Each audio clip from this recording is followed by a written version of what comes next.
낭만서점 137회 시작합니다. 안녕하세요. 문학평론 쓰는 허입니다. 허이 파트너 허나몽입니다. 안녕하세요. 네, 봄입니다. 네. 미세먼지가 많아요. 미세먼지도 많고 햇살도 많고 네, 좋은 게 있으면 나쁜 것도 있는 거죠. 네. 인생에 대해서 네. 많이 아시는 것 같아요. 많이 알기보단요. 네. 저는 뭐 제가 이렇게 막 투쟁하거나 이런 게 아니라 좋으면 좋은 거고 나쁘면 나쁜 거고 모르는 대로 살아가서 예, 사람이 그렇습니다. 네. 근데 괴로운 일도 좀 있으시다고요? 괴로움은 또 괴로운 대로 네, 마음속에 쌓아두고 살아가고 있습니다. 그 집 리모델링을 하고 계시잖아요. 네, 그 얘기 안 하려고 그랬는데. 지금 리모델링을 하는데요. 워낙에 오래돼가지고, 그래서 좀 한 20년 정도 됐거든요. 그래서 한번 바꿔야 되겠다라고 생각을 했는데, 그게 제가 이제 옆에 있으면서 하나하나 같이 이야기하면서 했어야 되는데요. 그러질 않아가지고 좀 제 의도와는 다르게 나와서, 허위 평론가님 만나면 계속 하소연하고 있는 중입니다. 그러니까 뭐 예를 들면, 네. 원래 식탁은 그러니까 갈색으로 주문을 했는데, 회색이 오고, 지금 그런 상황이라고. 네, 화장실도 그래도 한 중간 정도 갈 줄 알았는데 가장 저가로 하고 이래가지고요. 네, 골치 아프네요. 아이고. 네. 부디 허나몽 평론가님이 좀 편안하게 살 수 있는 집이 좀 완성이 되면 좋겠네요. 일단 한 달 정도 지나야 될 것 같고요. 네, 한 달 정도 지나면 한번 제가 초대해가지고요. 얼마나 좀 안 좋은지 보여드릴게요. 네, 허나몽 평론가님의 따뜻한 봄날을 기원하면서 감사합니다. 댓글 소개해드릴게요. 오늘도 봄날님. 이신데요. 오늘 날씨하고 굉장히 좀 어울리네요. 네. 운명과 분노편에서 전 각주달기가 특히 좋았네요. 그렇죠? 각주달기에 대해서 좀 비판하는 목소리도 있으셨는데 오늘도 봄날님은 좋았다고 말씀하시면서 제가 기혼자라서일까요? 끄덕끄덕하면서 들었어요. 도움이 되었습니다. 라고 말씀해 주셨습니다. 또 기혼자 입장에서는 그때 저희 각주달기 연결하셨던 선생님의 말이 또 다르게 들렸을 수도 있겠다 싶어요. 저나 뭐 허위평론가님은 아직 이제 미혼자이기 때문에 그래서 아마 좀 의견이 다를 수도 있겠는데 결혼이라는 세계는 저희가 상상하는 것과 좀 다른 어떤 지점이 있는 것 같네요. 네. 오늘도 봄날님 댓글 달아주셔서 감사드리고요. 앨리스 왕님입니다. 와, 12위 축하드려요. 10위 안에 한번 들어보죠. 다운받고 삭제하고 다시 다운받고 삭제하고 소리 무음으로 해놓고 계속 재생시켜놓고 이런 거 되풀이하면 순위 올라간대요. 이렇게 하면 되는군요. 그렇군요. 감사합니다. 제가 이제 해봐야 되겠네요. 요즘 뭐 시간도 많고 하니까요. 그러면 10위 안에 드는 걸까요? 저희 PD님이 앨리스 왕님의 이 언급이 너무 고마우셨다고. 그렇죠. 꼭 순위 전해달래요. 중요하죠. 네, 저희도 예전에 저 초등학교, 중학교 때는 가요톱 10 이런 게 있었는데요. 5주 연속 1위 하면 퇴장했거든요. 그래서 뭐 저희는 퇴장은 아니지만 좀 2위, 3위권을 오래 유지했으면 좋겠네요. 네. 그리고 허나몽 평론가님의 유머가 재밌다고 하셨습니다. 놀랍네요. 하나 알려드리면요. PD님이 제 유머를 좋아하시는데요. 그럴 때마다 허위평론가님이 아니 그게 뭐가 웃기다고 자꾸 웃고 그래요? 라고 불만을 얘기해서 그때 제가 좀 마음이 상했습니다. 그랬군요. 네. 그러시면 안 되죠. 네. 알겠습니다. 최대한 좀 받아들일 수 있도록. 아니요, 꼭 그러진 않으셔도 돼요. 변화하겠습니다. 마음속에 담아두면 되니까요. 무엇보다 제가 그러니까 좀 편하게 기대면서 하는 모습이 보기 좋으셨다고 했는데요. 그랬군요. 친한 형하고 좀 부담 없이 대화를 나누는 것 같다고 하셨습니다. 사실 제가 지금 허위평론가님한테 기대고 하고 있는 편이거든요. 왜냐하면 이제 문학 쪽에서 이야기한다는 게 뭐 시간이 지나면 이제 괜찮아질 수도 있겠지만 저는 이제 영화 쪽에 있다가 오니까 아무래도 좀 부담되는 면이 있거든요. 그래서 허위평론가님에게 많이 기대고 있습니다. 네. 레프트필드님 댓글 소개해드릴게요. 그의 여름손님 영화도 너무 보고 싶었는데 원작도 참 좋네요. 라고 말씀해 주셨고요. 허나몽 평론가님이 영화에 대한 이야기도 함께 해주시니까 이 영화와 원작 다 보고 싶은 뽐뿌가 많이 오신다고도 또 말씀해 주셨습니다. 그러면서 허허 이 조합 칭찬합니다. 흐흐흐 라고 말씀해 주셨고요. 제 입으로 하려니까 참 부끄럽네요. 허나몽 평론가님의 유쾌한 목소리 그리고 저의 또랑또랑함이 잘 어울린다라고 하셨습니다. 제가 또랑또랑하군요. 그리고 똘망똘망 하시잖아요. 감사합니다. 그리고 또로롱또로님입니다. 허나몽 허이 조합 대박 조짐입니다. 감사합니다. 제가 소개해드릴게요. 온니달님이신데요. 콜미 바이 유어 네임. 영화로 봤을 땐 피곤한 나머지 집중이 안 돼서 제대로 못 보고 이제 지나친 장면들이 많았다고 하시는데요. 그래서 극장을 나오면서 익숙하지 않은 내용이라 감흥이 별로 없네요 라고 생각을 했죠. 졸았던 것은 생각 안 하고요. 네. 네. 많이 피곤하셨나 봐요. 네. 그런데 그해 여름 손님 편을 듣고 책을 구매하셨다고 합니다. 네. 예, 저희의 방송 목적을 네. 참 잘 달성시켜 주셨다. 네, 이런 말씀 드리고 싶어요. 네, 감사드립니다, 그렇죠. 온니달님. 그래서 뭐 저희 얘기 소감 들으면서요. 드문드문 이제 떠오르는 장면들이 많았다고 해요. 그래서 네. 이제 그 장면에 대한 의미가 이거였구나라고 또 생각을 하셨다고 하니까요. 예. 뭐 이런 댓글 들을 때마다 참 보람 있다는 생각도 듭니다. 네, 모모 아자르님. 네이버 영화의 평론가 평점에서 허나몽 평론가님의 한 줄 평을 자주 보곤 했는데 이렇게 낭만 서점에서 만나다니 네. 너무 신기하고 반갑습니다. 네. 소설만큼 영화도 좋아하는 저로서는 낭만 서점이 지상 최고의 방송이 될 것 같아요. 그리고 모모아자르님이 네. 책 추천도 그러게요. 해주셨습니다. 네, 바로 제가 소개를 해볼까요? 스웨덴 작가 리사울림 세블럼의 나는 누구입니까? 라는 이제 책인데요. 그래픽 노블이라고 하셨어요. 네. 예, 추천하기 조심스럽지만 일러스트 외의 정보나 이야기가 많아 활자의 양도 상당합니다. 스웨덴어로 보내진 한국 입약인 저자가 자신의 이야기를 쓸 내용인데 우리가 일반적으로 알거나 생각하던 것과 너무 달라 읽다가 문화 충격을 받았습니다. 그 해외 입양이란 게 기회와 특권이 아닌 상처와 빼앗김이 될 수 있다는 사실이 최근에 평창올림픽에 출전한 외국 국적의 한국 입양인 출신 선수들에 대한 기사가 많았는데 이 책을 읽고 기사를 접했다면 또 다르게 보였을 것 같다는 생각도 들고요. 무튼 좋은 책은 나눠야 할 것 같아 여기에 적어봅니다. 네, 네. 모모 아자르님 덕분에 네. 저희도 이 나는 누구입니까? 네네. 알게 됐는데요. 네. 저희가 소설을 네. 또 다루는 방송이지만 네네. 또 그래픽 노블도 소설의 범주 안에 포함되죠. 그렇죠. 맞아요. 네. 그래서 저희가 검토를 해보고 또 이 책을 다룰 수 있다 싶으면 네네. 공지하도록 네네. 하겠습니다. 좋네요. 그러니까 책이라는 거는 이게 지식을 쌓기도 하고 재미를 느끼는 거기도 하지만 이렇게 또 서로가 서로에게 소개를 해주면 서로의 관계를 잇는 다리 역할이 되잖아요. 예, 그런 점이 또 마음에 드네요. 네, 그럼 댓글 달아주신 분들께 책 선물 드리겠습니다. 네, 스웨덴의 그래픽 노블 소개해주신 모모 아저르님 선물 드리고요. 오늘도 봄날님 또 선물 드리겠습니다. 축하합니다. 네, 책 선물 받으실 분들은요. 북뉴스@교보북.co.kr로 주소와 연락처 남겨주시면 되겠습니다. 책이 가득한 소설을 사랑하는 책방. 이곳은 낭만 서점입니다.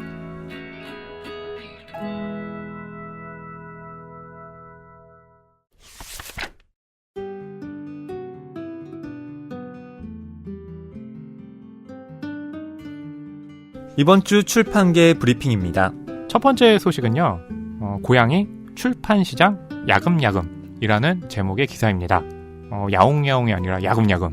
네, 이네요. 네. 서울신문의 보도인데요. 애완동물 관련 서적의 인기가 지난해에 이어 올해도 이어지고 있다고 합니다. 책 구매가 크게 늘어나는 가운데 주제도 다양해지고 있는데요. 애완동물을 키우는 동물만이 아니라 함께 사는 동물로 보는 인식이 두드러지면서 관련 출판 시장이 굉장히 커지는 추세라고 합니다. 특히 고양이 관련 서적의 판매량이 급증했는데요. 1인 가구 증가에 따른 것으로 보인다고 분석을 하고 있고요. 네. 일본 아마존에서 3년 연속 관련 고양이 부분 최고 판매 기록을 보유한 책을 번역한 기혁 문학세계사 기획팀장은 고양이를 키우는 인구가 급증하면서 독자층도 점차 늘어나는 추세라고 설명을 해주셨네요. 네. 네. 그러니까 고양이가 출판 시장을 야금야금 네. 장악하고 있다. 그렇죠. 이런 얘기군요. 그 야옹야옹하는 목소리가 굉장히 커진다는 거죠. 네. 혹시 반려동물 기르시나요? 함께 사시나요? 저는 키우지 않고요. 제 동생이 네네. 강아지를 키우고 있습니다. 그렇군요. 네. 강아지를 요즘에는 댕댕이라는 애칭으로 부르더라고요. 아, 그래요? 네. 굉장히 귀엽네요. 네. 귀여운 강아지가 연상이 되네요. 원래는 멍멍이라고 하는데. 네. 그렇죠. 고양이는 야옹이. 그러게요. 네. 두 번째 소식입니다. 네. 2018 책의 해, 책 생태계의 오늘과 내일을 말하다라는 제목의 기사인데요. 뉴스원의 보도입니다.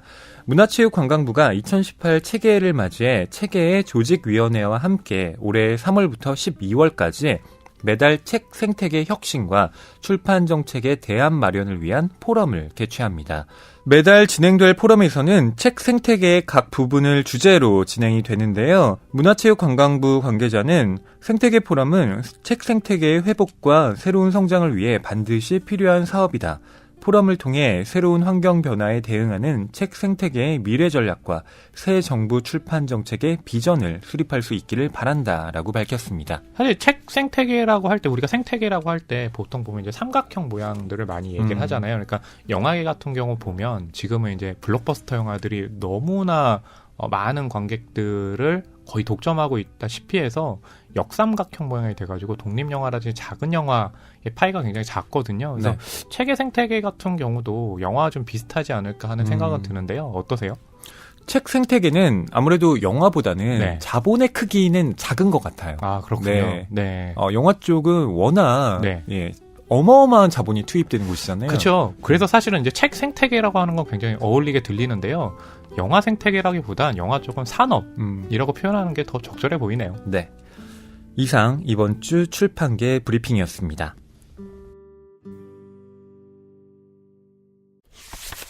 낭만서점 137회는 임성순 작가의 회랑을 배회하는 양떼와 그 포식자들이라는 단편 소설을 다룹니다.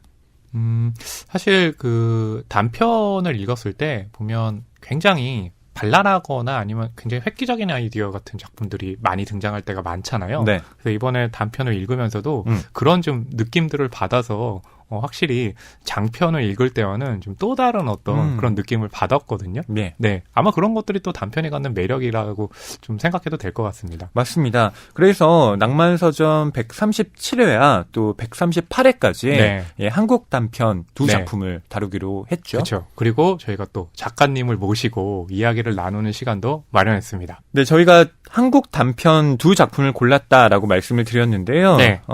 이 두 편의 작품은 네. 전부 젊은 작가상을 받은 소설입니다. 그래서 이제 두 분의 작가를 이제 저희가 모시기로 했거든요. 네. 지금 소개해드린 대로 임성순 작가님, 회랑을 배회하는 양떼 그 포식자들 먼저 준비를 했고요. 그 두 번째 시간은요, 박민정 작가님의 세실 주의라는 작품까지 저희가 또 준비를 했습니다. 네, 이 젊은 작가상은 낭만서점에서 네. 또 작년에 네. 다루기도 했는데요. 네. 2010년에 이 상이 제정이 됐습니다. 네네. 등단 10년 이내의 작가들이 네.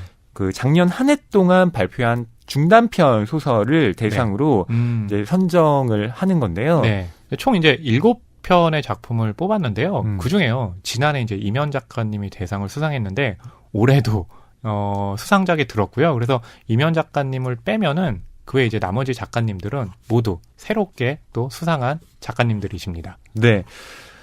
이 젊은 작가상의 상금이 또 궁금하신 분들이 계실 거예요. 얼마인가요? 네. 500만 원이라고 합니다. 와. 그럼 다 이렇게 똑같나요? 네. 상금은 동일하다고 합니다. 와, 되게 평등하네요. 네.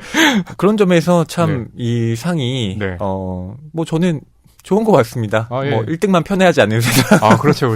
그 네. 중요하죠, 사실은. 네. 이런 좀 문학이나 문화를 차등을 한다는 것 자체가 사실은 어떻게 보면 좀, 어불성설이기도 하죠. 젊은 작가상 작품집의 특징 중 하나는, 네. 수상작이 실리잖아요. 그러면 그 뒤에, 평론가들의 또 네. 해설이 그러니까요. 바로 또 붙는다는 거예요. 그러니까 이렇게 읽다 보니까요. 그 작가님의 이제 소설이 실리고 그다음에 프로그램 노트라고 해서 작가님의 말씀이 실리고 네. 그리고 나서 이제 또 젊은 평론가분들의 평론이 실리잖아요. 네. 그렇게 하면서 단순하게 그냥 작가만 소개하는 게 아니라 또 새로운 평론가까지 소개한다는 점에서 그런 게 또 어떻게 보면 아까 저희가 뉴스에서 소개해드린 책의 생태계를 만들어가는 그런 구조라는 인상도 받았습니다. 네. 이제 젊은 작가상 이 수상집이 출간이 됐으니까 네. 여러분 한번 확인해 보시고요.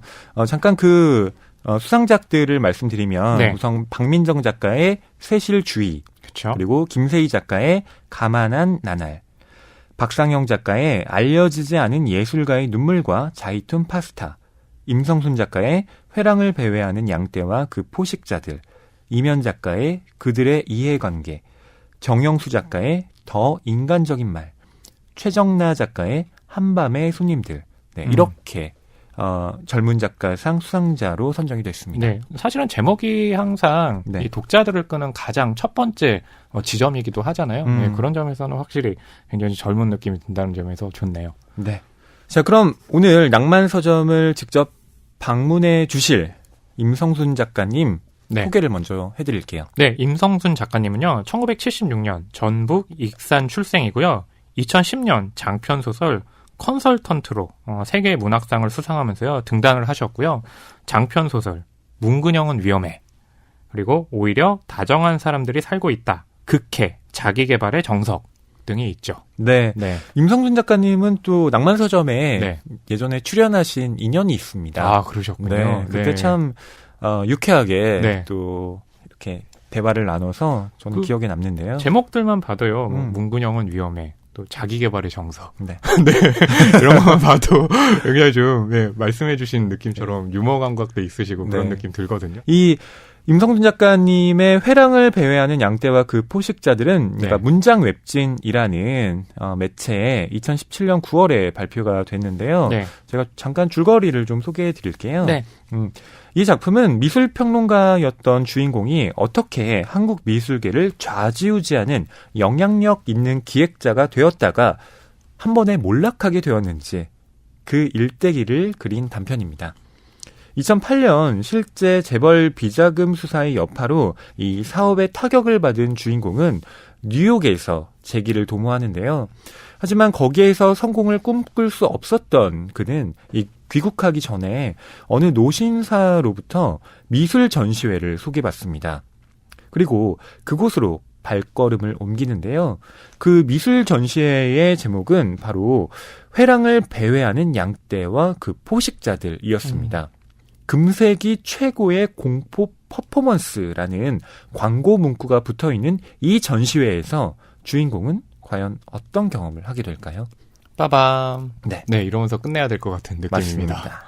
이 작품의 주인공인 나는 네. 원래는 대학에서 미술 강사로 그쵸. 일을 하고 있었습니다. 김교수라고 불리기는. 네. 뭐 성은 김인데 네. 이름은 안 나와요. 네, 그렇죠. 그러니까 이게 그런 것 같아요. 그러니까 굉장히 비일비재한 일이기 때문에 게다가 또 성도 김이잖아요. 네. 예, 그렇기 때문에 그런 좀 어떻게 보면 보편적인 일이다라는 느낌을 이름으로 함축하고 있는 것으로 보여요. 네. 이 주인공인 나는 또 미술평론가로도 활동을 하고 있어요. 네. 박사학위를 남겨두고는 있었지만 딴다고 정교수가 되기는 힘들어 보였고 그렇죠. 평론가로 사는 일 역시 요원했다. 맞아요. 나보다 글 잘 쓰는 인간들은 이 바닥에 정말이지 발길에 차일 만큼 널려 있었다. 그렇죠. 어떠십니까? 이 뭐, 구절 읽으시고 네. 어떤 마음이 안 드셨나요? 저는 아니요, 뭐, 되게 그렇죠. 이렇게 저희 이거 내 얘기를 하는 거 얘기인가? 맞죠. 예, 그런 것도 이런 생각이 있고 들었거든요. 또 하나 이제 저는 좀 느끼지 못하는 건데 네. 이 나라는 인물이 사실은 미술을 하려다가 자신이 이게 미술을 내가 재능이 없구나 네. 라고 하면서 또 옮겨온 거잖아요. 그러니까 이 배경 자체가 굉장히 좀 쓸쓸한 느낌이 있은 것 같아서 네. 예, 굉장히 좀 극적인 변화에 어. 조짐을 보여주는 어떤 그런 부분이 있었습니다. 왜 평론가들을 네. 좀 문인들이 네. 약간 비하할 때 그런 표현 쓰거든요. 네. 니네 창작 못해서 하는 거 아니냐? 그쵸, 그런 비평이라는 얘기 거 많이 하죠. 뭐 이렇게. 네. 네. 근데 뭐 저는 물론 네. 저도 창작을 꿈꿨던 적이 있지만 그렇군요. 네. 재능이 네. 다른 게 아닐까. 그렇죠. 요즘엔 저도, 그런 생각이 들어요. 그러니까 네. 뭐 평론가라고 하는 사람들이 내가 소설을 못 써서 영화를 못 만들어서 그렇게 평론가를 한 거야. 라는 게 아니라 글쓰기 자체. 그러니까 뭐 문학인, 그다음에 평론인. 그리고 저는 구분될 수 있다고 보거든요. 그러니까 이걸 못해서 이걸 한다는 아닌 걸로 보입니다. 그렇죠. 네. 저희가 영화평론가 문학평론을 하고 있기 때문에 이런 말을 할 수도 있어요. 네. 여러분. 잘 감안해서 들어주시고요. 네. 그렇게 좀 먹고 살기가 좀 빡빡한 상황에서 네. 한 선배를 만납니다. 그렇죠. 한 20년 연상의 네. 선배인데 무슨 협회에 소속돼 있는 사람처럼 보여요. 그러니까 한국으로 시작해서 모모협회로 끝나는 굉장히 많잖아요, 그런 거. 그래서 뭐 의심을 하게 되는 그런 그렇죠. 직책이기도 한데요. 그런 선배를 만난 거죠. 네. 그래서 이 선배가 이제 나에게 어떤 제안을 합니다. 네. 그 장면부터 여러분께 읽어드릴게요. 정확히 무슨 일을 하시는데요? 우리 학교 유망한 후배들과 에이전시를 소개해주고 적당한 구매자가 있으면 중개도 해주고 한마디로 유망주들이 먹고 사는 거 걱정 안 할 수 있게 왁구 짜주는 일 하지. 요새 건설사들하고도 일 많이 해. 아, 좋은 일 하시네요. 나는 미소를 지었다. 그의 긴 설명을 한 단어로 요약하자면 브로커란 소리였다. 당시 신축 건물의 조형물을 의무화하는 법안이 막 생겨난 직후였다. 아름다운 도시경관을 위한 공공이익 환수라는 훌륭한 입법 취지와는 달리 조형물은 정확한 가격을 책정하기 힘든 품목이었다. 조각상이 100만 원이라면 100만 원일 수 있었지만 1000만 원이라 해도 누가 아무 소리 할 수 없었다. 바꿔 말하자면 리베이트를 받아 비자금을 조성하기 이보다 좋은 방법이 없었다. 그림 가격 부풀리기부터 가짜 바꿔치기, 이중계약까지 이 조형물법은 온갖 복마전의 온상이었다. 선배가 먼저 다가와 눈앞에 후배의 그림이 어떤지 물었다. 어떤 버전을 원하시는데요? 버전에 따라 답이 다른 거야? 일단 추상하지만 구도 좋고 눈에 들어오는 색감이고 뭘 그린 건지 모르겠지만 눈길을 끄는 측면이 있죠. 꽤나 꼼꼼하게 그려서 대충 그린 것 같은 느낌과는 달리 디테일한 면들이 살아있어요. 나쁘지 않아요. 너무 손이 가는 대로 그렸다는 것만 빼면. 저 자식도 자기가 뭘 그렸는지 모를걸요? 그러니까 이렇게 떨어져서 봤을 때는 통일감이 없고 눈에는 들어오지만 감흥은 없어요. 그냥 그림이죠. 흔한 추상화, 유화. 이게 솔직한 버전. 다른 건? 더 해봐. 무채색 계열의 색으로 고독한 현대인의 절망을 밝은 색으로 그가 품고 있는 꿈을 대비해 그린 작품으로 역동적인 꿈과 정적인 고독을 대비해 현대인의 실존적 고뇌를 보여주는 작품입니다. 색의 대비가 깨어져 만드는 불균형이 이러한 은밀한 내면적 불안을 보여주는데 심리적 불안전성을 강렬한 이미지로 화했죠. 이게 뭐 적당히 이빨 까는 버전이죠. 재밌네. 그런 식으로 이빨 터는 게 통하기는 하는 거야? 대중은 물론 이걸 사는 사람도 아무것도 모르거든요. 뭐가 아름다운지 뭐가 좋은지 모르는 바보들이라고요. 허남홍 평론가님도 네. 이렇게 버전에 따라서 네. 답을 다르게 내리십니까? 전 이거 보면 오히려 좀 부럽다는 생각이 드는 게 네. 굉장히 속된 말로 여기서 표현처럼 이빨을 잘 털잖아요. 네. 저는 그렇게 이빨을 잘 터는 그런 스타일이 아니라서 저는 그냥 우직하게 한 버전을 밀고 나가거든요. 그러니까 이 사람이 네. 좋게 말하면 굉장히 좀 여러 방면으로 네. 이렇게 좀 많이 알고 있구나. 그러니까 풀 줄 알구나라고 하지만 또 나쁘게 보면 사기를 잘 치네. 네, 이런 생각이 드는데요. 허위 평론가님께서는 그럼 어느 쪽이세요? 저는 진실하려고 노력하죠. 그렇죠. 맞아요. 네. 그게 제일 근데, 중요할 것 같습니다. 뭐 이건 너무 모범적인 답안이고요. 네. 저는 이 장면을 보면서 느낀 것이 네. 이 장면을 이렇게 네. 읽은 독자들은 네. 비평에 대해서 네. 정말 많은 의심을 하게 되겠다라는 거예요. 네. 이게 지금 같은 작품에 대해서 네. 전혀 상반된 네. 예, 평가를 내리는 거잖아요. 그러니까 저는 오히려 이 인물이요. 두 명이서 따로따로 얘기했다라고 하면 그래 이런 거야말로 이 작품의 해석 능력에 따라서 달라지는 거지라고 하겠지만 한 사람이 이제 두 버전을 얘기한 거고 진심이라는 얘기 하셨는데 사실 이 사람 입장에서는 사기를 친다는 입장에서도 그게 진심이었을 것 같아요. 내가 사기를 잘 쳐야 나에게 돌아오는 이득이 있으니까. 하지만 그거는 잘못된 거라는 걸 우리는 알고 있잖아요. 네. 예. 그러니까요. 이 비평이라고 하는 게 결국 어떤 작품의 가치 그리고 네. 그 의의를 평가하고 이게 잘 됐으면 맞아요. 왜 잘 됐는지 그쵸. 이게 잘못됐으면 네. 어떤 식으로 비판을 받아야 하는지를 그쵸. 좀 짚어주는 거잖아요. 네. 근데 지금 이 주인공이 내가 하는 건 네. 솔직한 버전은 참 정말 솔직해요. 네. 이 작품이 왜 나쁜지에 대해서 예, 이야기를 하고 있는데 네. 그 뒷버전 이른바 이빨 까는 네. 버전이라고 하는 건 네. 이게 흔히 이렇게 평론집이나 네. 이런 거 줄여서 들춰보면 같은. 많이 나오는 네. 그런 버전이잖아요. 일단 저는 이 나라는 인물이 평론가로서 자격 미달이라고 보는 것이 여기서 그러잖아요. 작가들 걔네들도 잘 모를걸? 그리면서도 그런 얘기를 하잖아요. 네. 그러니까 그것은 뭐냐면 자신과 함께 있는 그라운드 안에 이 작가들을 무시하는 거잖아요. 그러니까 일단 무시하면서 평론을 한다는 것 자체가 일단 잘못돼 있고 그것이 저는 좀 자격 미달이라고 봅니다. 아, 그러시군요. 네. 근데 저는 네. 자기가 뭘 그렸는지 네. 그 작가도 모른다라고 네. 하는 건 거의 전 동의하시나요? 일면에 동의하는 부분이 있습니다. 왜 네. 그러냐면 시인들 같은 경우는 네네. 자기 시를 네. 자기가 정확히 알고 쓰는 시인은 드물어요. 그렇군요. 네. 아. 물론 작가들의 경우는 네. 좀 다른 네네. 그런 면이 있긴 하지만 시인들은 전에도 말씀드렸지만 네. 언어에 대한 어떤 사유를 네네. 하는 사람들이잖아요. 네네. 그러니까 자기가 도대체 무슨 말을 하고 있는지 그렇군요. 네, 네. 모르지만 어쨌든 쓰는 거죠. 그리고 쓰고 나서야 네. 내가 이렇게 썼구나 라고 느끼게 그렇군요. 되는 부분들이 있대요. 제가 자격 미달이군요. 아닙니다. 예. 그런데 네. 이건 이제 한마디로 네. 작가들이 이제 뻥을 치는 경우 네네. 예. 그건 이제 잘못됐다라고 사실 할 수 있죠. 저는 예. 이제 평론가는 무엇이냐라고 했을 때, 그러니까 꿈보다 해몽이라고 생각을 하거든요. 그리고 이제 꿈이라는 것이 작가들이 만드는 것이라고 생각을 네. 하는데, 꿈 자체는 그러니까 어떻게 보면 이렇게 선명한 주제도 있지만 그냥 의식의 흐름에 따라 이제 그리는 그림들이 있고 네. 추상화라는 개념이 요새는 그렇잖아요. 예, 그렇기 때문에 사실 작가들도 잘 모르는 걸라고 얘기를 하는 것보단 그러니까 작가들도 그냥 그리고 싶은 대로 따라간다라고 하는 쪽이 좀 올바른 표현이라고 하는데, 물론 지금은 이 은밀한 어떤 모임이 이루어지는 거니까 아마 그런 식으로 얘기했을 텐데요. 아무리 그렇더라도 좀 그 단어, 그 문장 자체는 저한테는 그렇게 썩 마음에 들지는 않았습니다. 네. 자, 이렇게 선배가 나에게 제안을 했던 건 얘가 좀 재능이 있는 것 같으니 네. 한번 같이 일해보자. 네. 근데 박사 학위를 받아오라고 이야기를 합니다. 그것도 국내에서가 아니라 영국까지 가서. 네. 네. 근데 내가 얘기를 해요. 아니 근데 내가 사실 박사 학위를 딴다고 해도 네. 뭐 한국에서 교수가 될 수 있는 건 아니다. 워낙 네. 자리도 없고 하니까. 그쵸. 그랬더니 선배가 하는 말이 내가 교수 시키려고 널 보내는 게 아니다. 그쵸. 맞아요. 에이전시를 운영해서 그쵸. 고객들과 상대하려면 네. 그런 이름값이 필요하다는 거예요.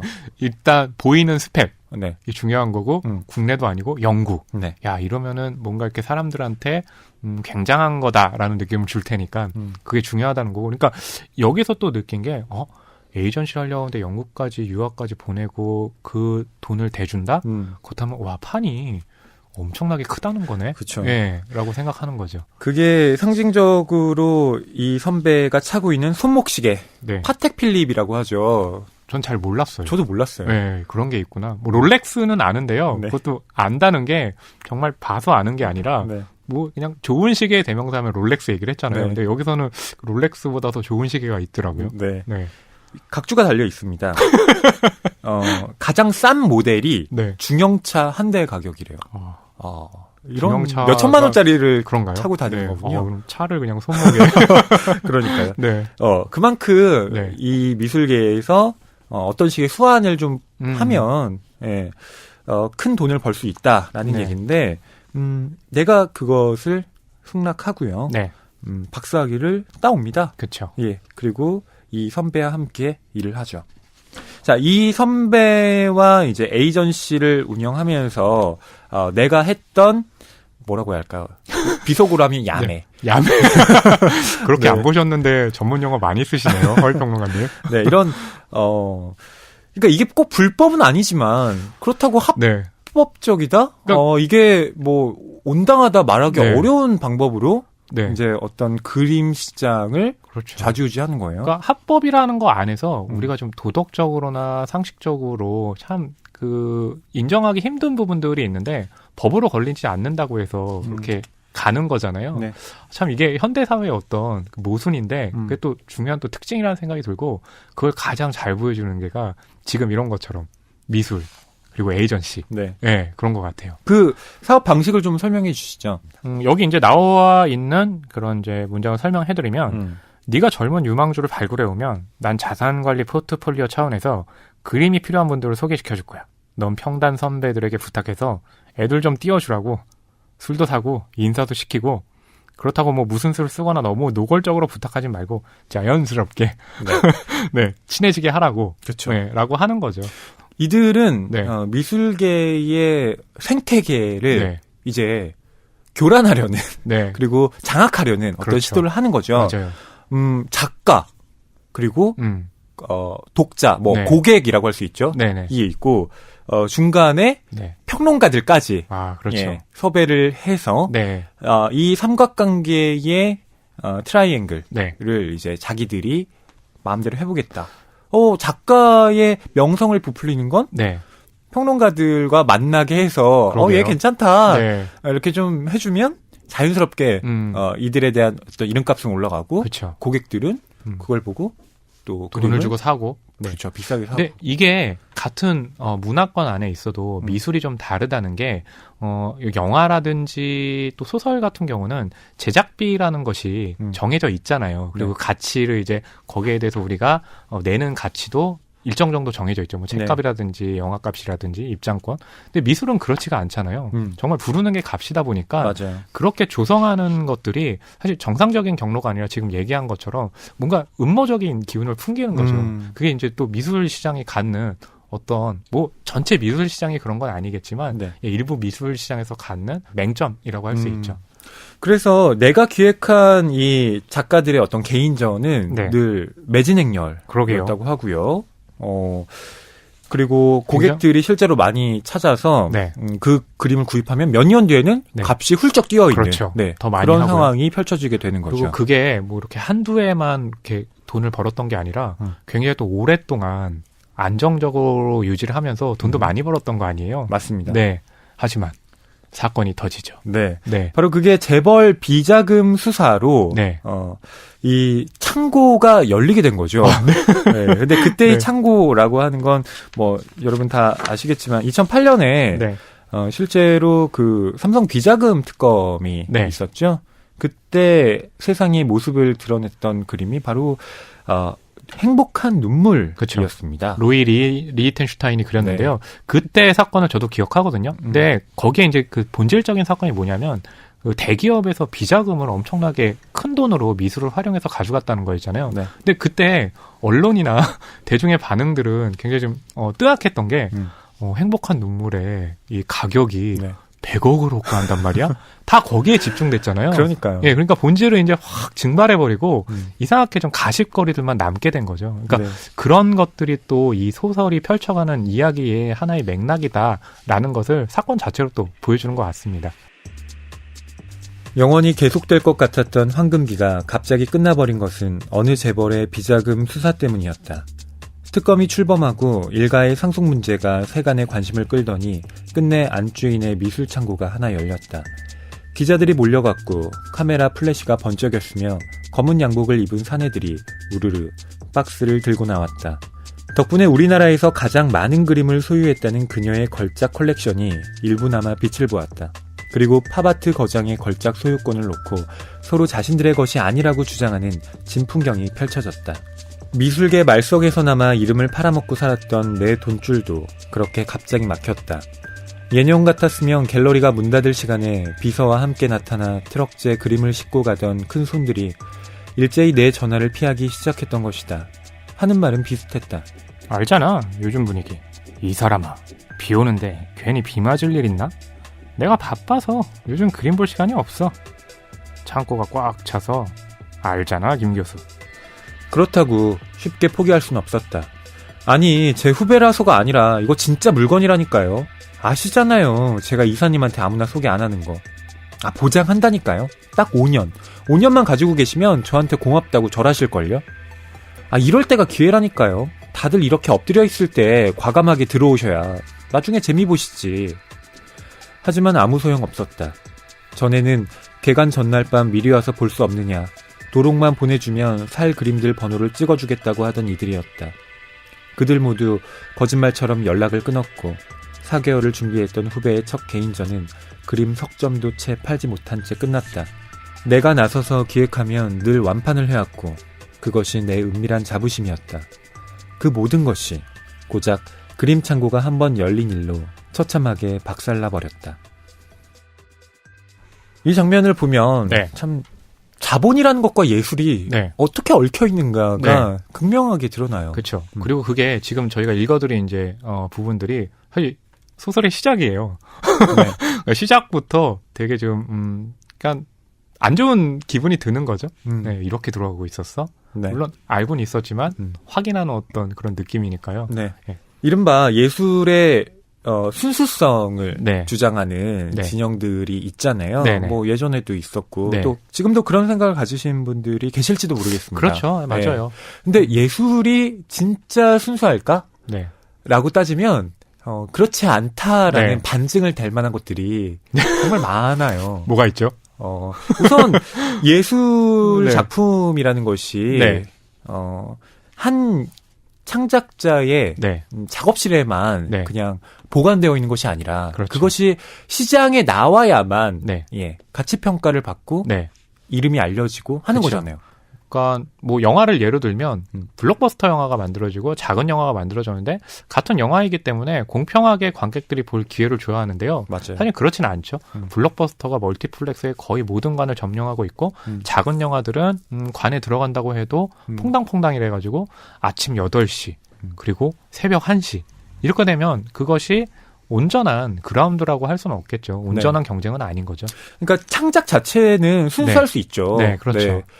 내가 어떤 영감을 받아서 네. 내가 이걸 사회적인 메시지를 이렇게 담아서 네.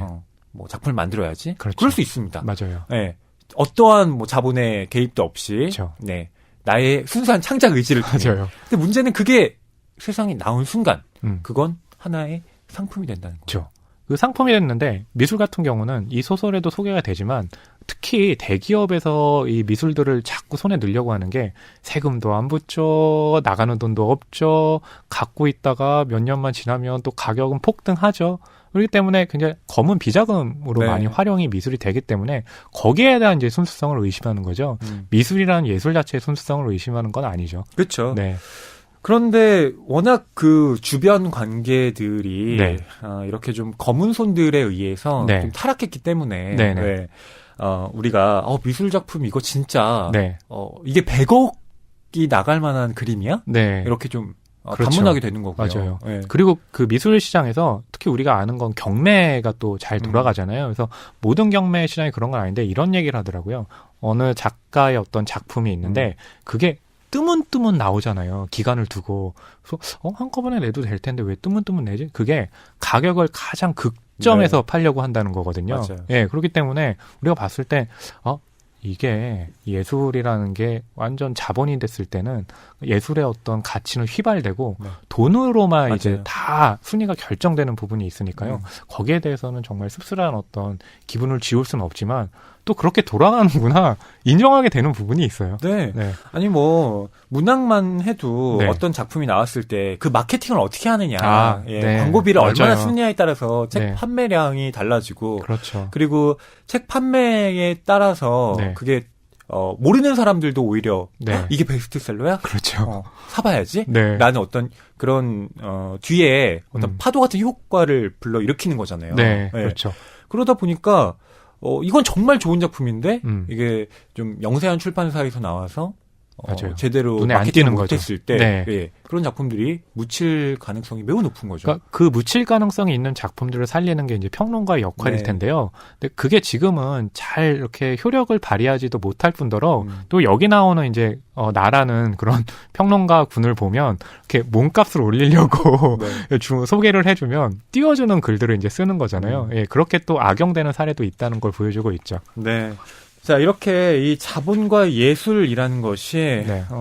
참 안타깝게도 네. 극적으로 얽혀 있다라는 네, 걸 여러분 그렇죠. 확인을 하셨을 테고요. 네. 또 진짜로 돈이 없으면 참 예술하기가 힘들어서 워낙 그렇죠. 그 예전에 뭐 클래식이나 뭐 이런 음악가들 보면 네. 항상 귀족들이 뒤에 후원자였잖아요. 네, 그렇죠. 그 미술가도 마찬가지였고요. 네. 그러니까 그 귀족들에게 헌정하는 작품이라고. 맞아요. 예. 뭐 바치고. 메디치 가문 같은 네. 경우 보면 이제 피렌체에서 활동했던 굉장히 유명한 화가들이 메디치 가문에 이렇게 후원을 받으면서 그림을 그리고 또 뭐 라파엘로 같은 경우는 굉장히 그런 뭐 친정부적인 친공화정적인 그림들 많이 그렸잖아요. 네. 그런 게 다 그런 후원이 있었기 때문에 이제 가능했던 거고 요즘에 어떤 그 뉴스를 봤냐 하면 어느 학교에서 지금 실험을 하고 있대요. 악기라는 것이 워낙 비싸기 때문에 보통 사람들은 접하기 힘든 경우들 많잖아요. 그러다 네. 보니까 학교에서 그 비싼 악기들을 구입을 해서 아이들이 굉장히 아무 때나 이제 이용할 수 있게 했대요. 네. 그러다 보니까 아이들도 굉장히 좋아하고 거기서 일종의 학습에 이제 평등 효과가 생긴대요. 근데 이런 사례가 사실은 뉴스에 난다고 하면 정말 극소수라는 거 아니에요? 그렇죠. 예, 그게 더 많이 퍼져야 되는데 지금 이렇게 예술 시장이 돌아가는 건 거기서 너무 빈익빈 부익부가 크다는 것도 보여주죠. 네. 네. 자, 재벌의 창구가 열린 이후로 이 회사가 어려워진 나는 네. 뉴욕으로 갑니다. 네. 근데 뭐 뉴욕으로 가서 어떻게든 재기를 좀 해보겠다. 네. 이런 마음이었죠. 근데 그게 잘 안 돼요. 원래 한국을 떠날 때는 네. 세계 시장의 흐름을 좀 보고 내가 그 뉴욕의 어떤 네. 예술가들이 지금 어떤 네. 경향을 좀 지금 표방하고 있는지 네. 그런 것들을 확인해 보겠다. 네. 그리고 우리 한국 작품도 세계에 알리고 싶다. 네. 네, 이런 인터뷰를 하고 갔는데 그렇죠. 예, 실상은 좀 달랐죠. 그러니까 뭐냐면 이 사람 나라는 인물이 해왔던 게 다 보면 실제로 그러려고 했던 게 아니라 그냥 그럴싸하게 얘기를 했던 그런 계속 역사가 있잖아요. 네. 그러니까 인터뷰는 그렇게 멋있게 했을지는 모르지만 정작 뉴욕에 가서는 그냥 미술 그 전시가 열리는 데 가서 파티에 가가지고 그냥 인맥이나 확인하려고 하고 그러다가 그 인맥 안에서 뭐 하나 걸리면 어떻게 좀 한국에서 해볼까 그런 생각이나 할 요량으로 떠나게 된 거죠. 네. 근데 그런 인맥 관리도 네. 잘 못했던 거죠. 네. 이 사람이 영국에서 네. 박사학위를 받다 왔다고 했지만 뉴욕에는 영국에서 박사학위를 받은 동양인이 넘쳐난다. 그렇죠. 라고 또 어떤 사람이 이야기를 하기도 하고. 그러니까 왜냐하면 이제 뉴욕이라는 건 국제적인 이제 대도시에는 뭐 예술도 그렇고 여러 가지 분야에 뭔가를 하려는 사람들이 다 집결을 하는 맞아요. 데잖아요. 그러니까 얼마나 많은 스펙들의 최고점들이 있겠어요. 네, 거기서 영국 유학 하나만 가지고 와서는 정말 명함 한 장 내밀 만한 조건이 안 되는 거죠. 네. 그러다가 아내에게 이혼 통보를 네, 그러게요. 네, 받게 되고요. 네. 참 씁쓸한 마음으로 네. 내가 도대체 여기서 뭘 했나 하다가 어느 브랜드 런칭 파티에 참석을 하게 됩니다. 그렇죠. 예, 거기에서 이제 뒷문에 네. 나와서 참 씁쓸하다. 네. 여기 와도 별로 좋지 않다. 왜냐하면 네. 이제 그 전시에 가가지고 네, 네. 아는 사람들하고 악수를 하는데 악수하면서 뭐 요즘 어떻게 지내? 뭐 이렇게 지내? 뭐 네, 네. 한국은 어때? 여기는 어때? 뭐 이런 정말 쓸데없는 의미 없는 얘기만 하다 보니까 나라는 인물 자체도 내가 여기서 왜 이러고 있나? 네. 뭐 아내한테는 이혼 통보 받았지. 그런 자괴감에 계속 네. 그러면서 빠지는 이제 거잖아요. 베란다 밖으로 나가게 된 거죠. 네. 그때 이 뉴욕에서 화랑을 운영했던 노 신사와 네, 맞아요. 대화를 하게 되는데요. 그 신사에게 회랑을 배회하는 양떼와 그 포식자들이라는 미술 어떤 공연이 열린다. 네. 뭐 이런 얘기를 듣게 그렇죠. 되죠. 그리고 그 얘기를 듣는 순간 피식. 뭐 또 뭐 있겠어? 그렇게 하게 되는데 네. 가게 되는 상황이 발생을 하죠. 그렇죠. 네. 이제는 모르겠어. 네. 바스키아나 키스에린까지는 그래도 뭐 따라갈 수 있었어. 매튜반이나 로버트 고보부터는 이게 뭔가 싶더니 이제는 뭐가 뭔지 모르겠더라고. 실없는 웃음이 나왔다. 바스키아나 키스헤링이라면 20년 전에 죽은 사람들이었다. 그래도 그는 20년이나 화랑을 더 해올 수 있었다. 어떤 그림이 좋은지도 모르며 내게 일을 맡겼던 선배가 떠올랐다. 이것도 우리나라와 다를 바 없었다. 안다고 뭘 할 수 있는 것도 아닌데요. 그래. 자네는 여전히 그림 팔려고 기웃거리는 건가? 웃음이 또 나왔다. 그가 나를 기억하리라 기대하지 않았었으니까. 돌아가. 런던에서 학위를 딴 동양인 정도는 이 바닥에선 발길의 차이는 돌만도 못하니까. 아니, 아시아 미술 붐이라고요. 중국 그림들 보세요. 저도. 그거야. 중국인들이 옥션에서 가장 큰 손들이니까. 크리스티나, 소더비에서 요즘 가장 많이 돈을 쓰는 건 중국인들이야. 그러니 그들에게 장사하려는 사람들이 팔 그림값을 올리려고 앞으로의 기대주들을 사는 거라고. 자네 그림을 팔고 싶어? 아트페어에서 팔 그림에 10배쯤 질러.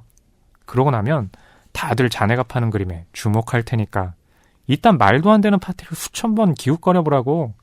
자네가 파는 그림 따위에는 아무도 신경 안 쓸 테니까. 예술학교에서 매 찍어내는 애새끼들이 온갖 이상한 걸 작품이라고 들고 오는 판인데 내 비서는 우편으로 받는 도록을 보지도 않고 반송해. 편지 양식이 컴퓨터에 저장되어 있어. 보내주신 그림은 잘 봤습니다. 유감스럽게도 어쩌고 저쩌고. 미술 좋아하나? 미대 교수가 사반세기 전 입시 면접에서 내게 물었던 질문이었다. 나는 그때처럼 고개를 끄덕였다. 그는 팸플릿을 한 장 내밀었다. 거기엔 이렇게 적혀 있었다. 회랑에 배회하는 양떼와 그 포식자들. 가봐. 안목이 트일 테니까. 노신사의 말에 흥미가 동했지만 이내 제목 아래 적힌 광고 문구가 의욕을 꺾었다. 금색이 최고의 공포 퍼포먼스. 세상에, 금색이 최고라니. 제대로 생각이 박힌 마케팅 담당자라면 절대로 쓰지 않을 문구였다. 이딴 팸플릿을 만드는 자들이 무언가 제대로 된 걸 할 수 있을 리 없었다. 가봐. 뭐가 진짜 두려운지 알게 될 테니까. 지금 이 노신사가 하는 얘기가 참 네. 직설적이지만 네. 미술계의 어떤 본질을 말해주는 네. 것 같다는 생각도 그러니까 들어요. 오랫동안 네. 이 분야에서 머물렀던 그 사람이 충고를 이제 해주는 거잖아요. 네. 네. 그러니까 내가 이렇게 오래 해봤는데 보니까 이 나라는 인물이 얘는 아직도 뭔가를 좀 하려고 이런 것 같은데 별로 이렇게 비전은 없어 보이니까 네. 일단 이제 마음에 있는 얘기를 해주는 거죠. 네. 네. 자네 그림을 팔고 싶다면 아트페어에서 팔 그림의 10배쯤 질러라. 네. 그러면 네. 사람들이 자네가 파는 그림에 네. 주목할 거다. 네. 그런 경우들이 또 있었던 게 미술은 아니지만 예전에 이제 국내 모 청바지 브랜드가 중저가로 나왔다가 안 돼가지고 네. 에라이 모르겠다 마지막에 값을 고가로 올랐잖아요. 네. 올렸더니 갑자기 잘 팔린 그 일이 있었잖아요. 네. 그러니까 자본 사회에서는 그런가 봐요. 그러니까 품질이라는 것이나 뭐 촉감을 가지고 우리가 만졌을 때보다 가격이 높아? 그럼 좋은 거네? 라고 믿는 이상한 신봉이 있어요. 그게 이제 미술에서는 너무나 또 극단적으로 나오고 있는 거죠. 네. 그러니까 내재적 가치와 네. 그 상징적 가치가 네. 다르게 매겨지는 거죠. 네. 뭐 나도 그렇게 얘기할 거 멋있죠. 아니 정치 경제학 뭐 이런 것들을 좀 네. 보면 네. 막스가 하는 얘기가 네. 다 그런 거잖아요. 뭐 네. 그 값어치가 매겨지는 것이 네. 예, 그 자원이 갖고 있는 어떤 쓰임새에 네. 100% 맞춰진 게 아니라고. 그렇죠. 네. 그 가격이 참 얼마나 적정한지 우리가 어떻게 알겠어요. 그러니까요. 예, 맞아요. 네. 그러니까 자본이 자본을 낳는다라는 말. 음. 뭐 돈이 돈을 먹고 네. 그 돈이 더 크게 그렇죠. 예, 불려진다라는 것. 네. 이게 뭐 주식 시장 같은 경우도 그렇잖아요. 네. 이른바 작전 세력들이 막 투입해서 갑자기 어떤 주식을 확 올린 다음에 그렇죠. 썰물처럼 빠져나가잖아요. 맞아요. 예. 그러니까 그런 게 있어요. 영화 속에 보면 오락실에서요. 네. 거기서 아르바이트를 하는 이제 딸이 있어요. 거기 힘들게 돈을 벌어와가지고 집에 들어와서 아빠한테 용돈을 드려요. 그럼 그 아빠는 그 돈을 받고 어딜 가냐면 그 오락실을 가요. 그러니까 뭐냐면 이 자본의 순환이라는 게 결국에는 돌고 돌아서 자본을 거대하게 갖고 있는 그 회사로 그냥 들어가는 거예요. 이 사회에 갖고 있는 거죠. 그러니까. 예. 결국에 그 미술에서도 돈을 그렇게 올렸을 때 작가에게 그 가치가 돌아가냐? 물론 일부는 돌아가겠죠. 하지만 그 더 많은 돈들은 누구에게 들어가냐? 정말 자본에게로 들어가는 거죠. 그렇죠. 네. 그리고 이 노신사가 한 얘기 중에 예술학교에서 매해 찍어내는 애새끼들이 온갖 이상한 걸 작품이라고 들고 온다. 맞아요. 이거 어떻게 생각하세요? 정말로 그렇게 양성하는 데가 많아졌는데 네. 실제로 그런 인물들이 필요해서 정말 순수성에서 그런 뭐 학과라든지 학교가 설립이 된 거냐라고 생각했을 때 네. 예, 그게 아닌 경우들이 굉장히 많죠. 그렇죠. 영화계도 그런 것 때문에 문제가 있어요. 한때 2000년대 초반 1990년대 후반에 영화가 잘 되니까요. 대학들이요. 정말 경쟁적으로 영화 관련 학과를 만들었거든요. 만들었죠. 예. 맞아요. 근데 2000년 한 2004년 5년 되니까 갑자기 한국 영화가 조금씩 이렇게 각광을 못 받는 거예요. 그러면 졸업생들은 정말 많은데 그 사람들이 영화계에서 일을 할 수 있는 환경이 안 됐던 거죠. 네. 예. 지금 우리가 설명하는 게 바로 그런 지금 제가 예로 들어준 영화계의 어떤 부분과도 일맥상통하는 거죠. 네. 네. 예술학교에 지금 재학하고 있는 학생들을 네. 제가 비하하는 건 아니고요. 네. 네, 이 작품이 지금 이야기를 하고 있는 어떤 부분. 그러니까 어떻게 보면 예술학교마저도 지금 이 시스템 안에서 네. 작품을 양산해내는 맞아요. 생산 기계로 그렇죠. 쓰고 있다는 거잖아요. 그래서 네. 요즘에 이제 예술하는 분들은 물론 다 그런 건 아니지만, 그러니까 예술 그 자체에 집중하기보단 어떻게 해야지 더 큰 돈을 받을 수 있을까에 대해서 또 생각하는 분들도 굉장히 많아졌다고 하거든요. 예, 그런 분위기인 거죠. 네. 자, 이런 노신사에게 미술전을 소개받은 나. 제목도 특이한 이 회랑을 배회하는 양떼와 그 포식자들. 이 미술전에 갑니다. 네. 예. 그렇죠. 창고에서 진행되는 퍼포먼스 맞아요. 공연이죠. 그러니까 이 부두에 있는 데인데요. 그냥 어쩌다가 뭐 싼 값에 나온 거 빌려가지고 이렇게 좀 일시적으로 하는 전시인데 원래는 가봤자 별거 있겠어라고 했다가 비도 오고 또 이렇게 이게 안에 이원 통보도 받고 이러다 보니까 나를 다시 생각하게 되고 에라 모르겠다 한번 가보자 그냥 이렇게 하면서 가게 된 거죠. 이 관객들이 있는데 네. 거기에는 미술계의 거물들도 와 있습니다. 그러게요. 네. 네. 뭐 그렇게 많지는 않은데 한 네. 30여 명 정도의 이제 관객들 앞에서 네. 퍼포먼스를 이제 알리는데 네. 그 사람이 늑대 가면을 쓰고 있어요. 그렇죠. 네. 거기다가 막 입구로 들어갔는데 온통 검고 조명도 없으니까 굉장히 좀 기괴하게 보이는 거죠. 그렇죠. 네. 그러니까 이 늑대 가면이 뭐라고 얘기를 하냐면 네. 무섭더라도 이건 공연일 뿐이니까 네, 여러분들 그렇죠. 패닉에 빠지지 마세요. 맞아요. 라고 미리 공지를 그렇죠. 하고 이제 딱 공연 시작을 알리는 동시에 네. 예, 세상이 다 깜깜해지는 거죠. 맞아요. 네. 네. 정말 칠흑 같은 어둠. 거기다가 펼쳐지죠. 칠흑 같은 어둠에 뭔가가 습격하는 그런 느낌이 있거든요. 그러다 보니까 패닉에 빠지지 말라고 했는데 우리의 주인공 나가 패닉에 빠지는 거죠. 네. 점점 그렇죠. 그런 상황을 이제 겪게 되는 건데 네. 우선 그렇게 깜깜한 어떤 복도를 지나서 네. 어떤 홀로 들어가니까 거기에는 해체된 양이 걸려 있죠. 맞아요.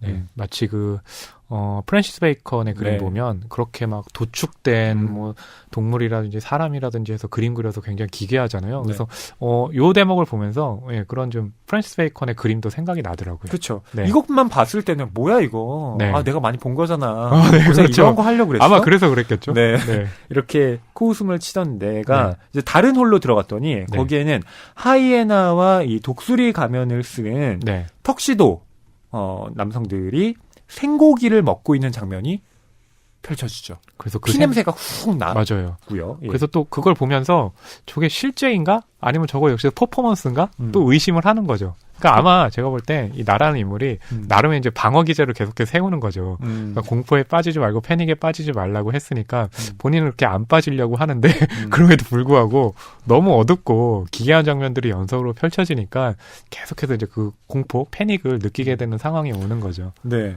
근데 저는 패닉을 느꼈다기보다는 네. 약간 해석이 다른데 네. 이 사람은 철저하게 네. 아직도 기획자적 관점을 갖고 있는 것 같아요. 그렇죠. 네. 맞아요. 이 공연을 네. 지금 보면서도 네. 저 사람들 도대체 얼마 받고 저렇게 생고기 먹는 거야? 저거 노동법에 걸리는 거 아니야? 네, 이런 생각하고요. 네. 그리고 요거 만약에 내가 한국에 들여와서 네. 요런 퍼포먼스 하면 네. 얼마 정도면 가능할까? 그렇죠. 맞아요. 내가 관련법이랑 네. 그다음에 젊은 작가 뭐 이런 것도 알아봐야 되겠지만 분명히 운 네. 좋으면 이거 네. 성공할지도 모르겠는데. 라이선스를 이제 따려고 하는 거죠. 근데 저는 그게 그러니까 해석이 좀 다르다고 하셨는데 결국엔 저는 똑같다고 보는 게 사람이 공포에 빠지고 패닉에 빠졌을 때 남는 감정이라는 건 굉장히 솔직하잖아요. 네. 너무나 무섭고 할 땐 거짓말을 하거나 이런 사기를 칠 생각을 못 하잖아요. 그런데도 불구하고 여기서 한국에 가져가면 돈을 벌 거야 라고 얘기하는 것 자체가 그래 이 사람은 정말 이제는 뼛속까지 자본주의에 빠져 있구나 라고 하는 게 드러난다는 점에서 저는 이렇게 지금 허위평론가님이 말씀하시는 거랑 저랑 생각하는 건 결국에 같다고 봤습니다. 네. 네. 그러니까 저는 이 사람이 어쨌든 패닉에 빠지려면 네. 다음 홀에 가서 네. 빠진다고 생각을 했거든요. 네, 그렇죠. 근데 그 다음 홀에서 이제 어떤 장면이 펼쳐지느냐. 네. 여러분 한번 들어보세요. 네. 이 내가 느끼는 어떤 공포감이 네. 어떤 식으로 발현이 되는지. 네. 너무 검은 탓에 복도는 끝나지 않을 것처럼 느껴졌다. 앞에서 미대생으로 보이는 학생이 모퉁이를 돌고 있었다.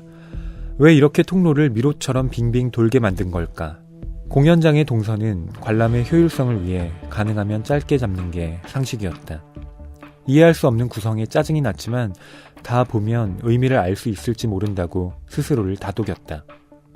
하긴 이 긴 탄광 같은 통로가 관객의 패소감을 증폭시켜주는 효과가 있는 것 같았다. 덕분에 다음 공연이 더 충격적으로 다가오는 것이리라. 막 모퉁이를 돌아서는 순간 벽 쪽에서 끼익 하는 소리가 들렸다. 반사적으로 발걸음을 늦췄다. 검은 복도 탓에 무엇이 나타날지 몰라 겁이 덜컥 났던 것이다. 모퉁이를 완전히 돌자 앞서가던 미대생의 모습이 반으로 보였다. 순간적으로 당황했지만 이내 무슨 일이 일어난 것인지 깨달았다. 복도에 숨겨져 있던 검은 문이 열린 것이다. 열린 문에 미대생 몸의 절반이 가려 마치 사라진 것처럼 보였다. 나는 멈춰서서 그 공간을 응시했다. 분명 검은색이 움직이고 있었다. 문득 그것이 검은 타이즈로 된 옷을 머리부터 발끝까지 뒤집어 쓴 사람이라는 것을 깨달았다. 거의 반사적으로 나는 열린 문 뒤에 숨었다. 그 검은 사람은 둥기처럼 보이는 검은 몽둥이를 손에 들고 있었다. 그는 미대생 뒤로 다가가 그것을 뒤통수에 휘둘렀다. 퍽 하는 소리와 함께 학생은 무너지듯 쓰러졌다. 내가 뭘 보고 있는 거지? 심장이 미친 듯 뛰었다. 무언가 목소리를 내고 싶었지만 나오지 않았다. 이것도 퍼포먼스의 일부인가? 하지만 생각과 달리 손은 어느새 주머니 안에 스마트폰을 꽉 쥐고 있었다. 911에 전화를 걸고 싶었지만 그저 이게 퍼포먼스의 일부일지 모른다는 생각이 머리를 떠나지 않았다. 아니, 실은 휴대폰을 켜면 내가 숨어있는 곳이 들키리라는 걱정 때문에 꼼짝할 수 없었다. 그러는 동안 끌리는 소리는 점점 커져 바로 문 너머 반대쪽까지 가까워졌다. 검은 문을 사이에 두고 피비린내가 훅 밀려왔다. 몸이 떨렸다. 다음 홀에는 이미 어떤 관람객도 보이지 않았다. 그저 빈 홀의 중앙에는 유리관이 하나 놓여 있었다. 유리관 안에는 피부가 모두 벗겨져 근육이 드러난 시신인지 모형인지 알 수 없는 존재가 서 있었다. 그 앞에는 제목이 적혀 있었다. 양털 깎기. 나는 구역질을 간신히 참았다. 그 근육분인 무언가는 헤드폰을 쓰고 있었는데 가장 첫 홀에서 마지막까지나마 양을 유심히 보던 주근깨 가득한 10대 소년의 그것과 같았다. 왜 다른 관람객들은 보이지 않는 걸까? 왜 이곳의 복도들은 길고 빙빙 돌게 만들어졌을까? 왜 이 돈도 되지 않는 퍼포먼스를 무료로 보여주는 것일까? 왜 휴대폰은 터지지 않는 것일까? 왜 이 공연의 제목은 회랑을 배회하는 양떼와 그 포식자들일까? 유리관 너머에서 풍겨나오는 독한 포르말린 냄새 역시 예사롭지 않았다. 하지만 동시에 이 공포감조차 기획된 것은 아닐까? 이것이 착각이고 이 착각도 잘 계산된 퍼포먼스의 일부는 아닐까 하는 의구심이 머릿속을 떠나지 않았다. 하지만 전화기는 터지지 않았고 돌아갈 용기가 없었으므로 최대한 빨리 앞으로 나가는 수밖에 없었다. 통로로 향하는 순간 벗겨진 인간의 피부와 마주쳤다. 출구 바로 앞에 트로피처럼 걸려있는 그 거죽뿐인 피부의 얼굴에는 분명 주근깨가 있었다. 나는 비명을 억지로 삼켰다. 자, 분명 늑대 가면이 공지를 했습니다. 네. 이건 그냥 공연일 뿐이니 네. 패닉에 빠지지 마십시오. 네. 근데 패닉에 빠지게 만드는 상황들이 거듭 펼쳐져요. 그렇죠. 네. 그리고 여기서 이제 중요한 대목이 나오는데요. 이렇게 미로같이 설계가 됐다고 얘기를 하잖아요. 이렇게 빙빙 돌게 만들었다고 하는데 이 대목을 보면서 이제 떠오르는 그림이 저는 MCS의 그 상대성이라는 그림이 있어요. 계단을 내려오는 것 같은데 사각으로 돌더니 올라가서 다시 맞아요. 그 구조가 계속해서 반복되거든요. 맞아요. 마치 메비우스의 T처럼. 그런데 그게 결국 보면 예술과 자본이 막 이렇게 돌고 돌면서 만들어지는 기이한 어떤 그런 이제 산업 구조잖아요. 네. 이걸 그대로 이제 이 전시에 그대로 드러낸 건데요. 그렇죠. 이게 뭐 전시 뭐 별거 있겠어? 라고 들어가서 공포를 느끼지만 그 공포로서 또 가져오는 것은 자본인데 또 자본과 공포가 몰려있고 이 자본이요, 최근에 이 소비자들을 자극하는 방식이라는 게 공포를 주잖아요. 보험이라는 거 특히 그렇잖아요. 이거 안 하면 무슨 일 생길지도 모릅니다. 네네. 구매하게 만들고 이런 거랑 비슷한 어떤 구조처럼 이 전시 역시도 흘러가고 있다는 거죠. 그렇기도 하지만 네. 동시에 이 공연은 네. 이게 공연인지 네. 아니면 실제로 일어난 일인지 그렇죠. 그 구분을 불가능하게 만들고 맞아요. 있어요. 심지어 휴대폰도 네. 터지지 않잖아요. 네. 그리고 내 앞에 가던 관람객이 네. 어딘가에서 튀어나오는 네. 몽둥이에 맞아서 네. 좀 기절해서 끌려갔고요. 그렇죠. 그리고 그 사람처럼 보이는 네. 어떤 시신이 지금 전시가 돼 있고요. 맞아요. 네. 네. 이건 누가 봐도 이거 혹시 네. 공연을 가장한 현실. 집단살인 아니야? 네, 그렇죠. 이렇게 네. 충분히 느낄 수 있을 만한 거 네. 아닌가요? 저도 그래서 그런 부분으로 느낀 게 뭐냐면 여기서 펼쳐지는 공연 현실인지 아니면 이게 정말 전시된 건지 모르는 상황이요. 그게 저는 지금 이 시대를 살고 있는 우리가 속해 있는 세계라고 생각을 하거든요. 사실 우리는 여기서 자유의지대로 살고 있다곤 하지만 자본주의라는 게 만들어놓은 시스템 안에서 사실 거기서 놀아나는 거잖아요. 운이 좋으면 돈을 많이 벌어가지고 탈출할 수도 있겠지만 그리고 그 안에서 시스템을 만드는 사람이 될 수도 있겠지만 정말 극소수고 그 사람들이 기획해놓고 전시해놓은 그 안에서 우리 역시 그래 나는 이런 데 속지 않겠어 라고 하지만 결국 그냥 마치 순환구조처럼 밀려 들어가서 그렇게 살고 있는 거잖아요. 네, 그래서 저는 이 대목들이 굉장히 좀 흥미로웠어요. 네. 그러니까 이 작품은 계속 알레고리적으로 네. 그 자본과 예술의 관계를 그렇죠. 이야기하고 있는데 마지막에 이 남자가 다다르는 곳이 네. 비둘기 가면을 쓴 네. 사람들이 있는 곳. 네. 네. 그리고 늑대 가면을 쓴 앞에 나왔던 네. 그 남자가 있는 곳. 그렇죠. 네, 거기에 이제 도달하게 되는 거죠. 네. 그러면서 대화를 나누게 되는데 네. 점점 이 비둘기 가면을 쓴 사람들이 네. 주인공인 나를 향해 발걸음을 그렇죠. 터벅터벅 옮기잖아요. 맞아요. 고개도 동시에 네. 그를 향해, 나를 향해 오게 되죠. 그리고 네. 그 늑대 가면을 쓰는 사람이 미소를 지으며 말을 합니다. 그렇죠. 근데 이 미소를 지었다라는 네. 게 어떻게 가능할까? 그러게요. 가면을 썼는데. 네. 나한테 그렇게 보인 걸 수도 그러니까 있겠죠. 그 상황이겠죠. 그 네. 마음가짐. 이 늑대 가면을 쓴 남자가 나한테 뭐라고 얘기를 하냐면 네. 괜찮아요. 아픈 것도 모를 겁니다. 무섭네요. 네. 네. 근데 그 상황이 되게 재밌는 게 비둘기들 있고 늑대 있다고 했는데 그 구도가 최후의 만찬이었잖아요. 마치 예수와 12제자가 맞아요. 있는 것 같은데 거기 보니까 그렇다면 그 테이블에는 13명만 앉을 수 있는데 지금 나라는 인물은 14번째로 들어온 거예요. 그러니까 거기서 이제 공포가 확 밀려오는 거죠. 그러니까. 네. 내 자리가 없어. 그럼 나는 어떻게 되는 걸까? 죽는 걸까? 그렇죠. 하는 상황이죠. 근데 또 머릿속에 퍼뜩 떠오르는 생각은 네. 결코 겁에 질리지 말 것. 네. 패닉에 맞아요. 빠지지 말라는 늑대 맞아요. 가면의 경고가 있었으니까. 네. 그러면서 내가 눈을 질끈 감고 입을 엽니다. 네. 이걸 라이선스 할 수 있을까요? 네. 네. 그리고 이게 사실 웃으면 안 되는데. 네, 침묵이 흐르죠. 네. 그리고 그 뒤에 몇 문장이 남아 있는데 네. 이건 읽어드리지 않겠습니다. 그렇죠. 네. 여러분들이 네. 직접 한번 확인해 보세요. 이 결말이 어떤지. 이 결말을 이제 해석하는 것이 네. 이 소설을 그렇죠. 여러분들이 이제 어떻게 네. 볼 수 있는지 키워드가 되기 때문에 네. 저희가 얘기하는 건 네.